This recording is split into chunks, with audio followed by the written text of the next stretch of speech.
Silvi Vrait, millega sina täna maailma rõõmustasid?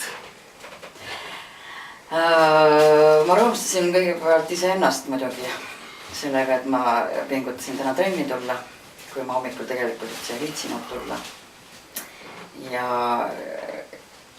Ja ennast ka rõõmustasin, ma loodan, et maailmal on arvatavasti sellist täitsa ükskõik selle sõrmega, mis selle sõrme nimi on?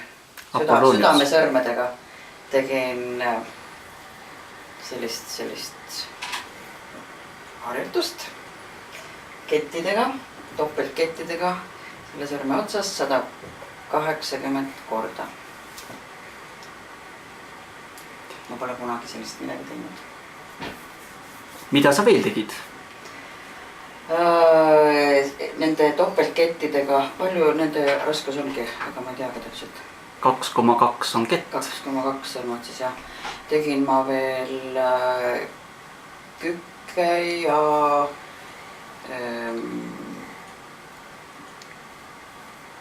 surumisi üles erinevate sõrmedega. Mis ma veel tegin? Ma tegin jõutõmbeid väiksematest raskustest alates kuni mina neid kilosid ei tea.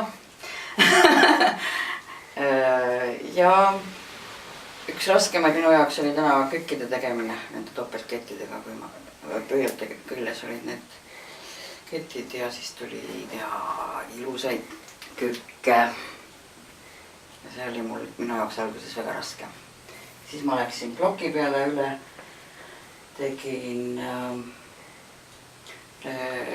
laihaardes ja kitsamas haardes pöördega ja ilma pöördeta võimalikult palju oma võimete piiril tõmbeid nii rinnale kui ka turjale.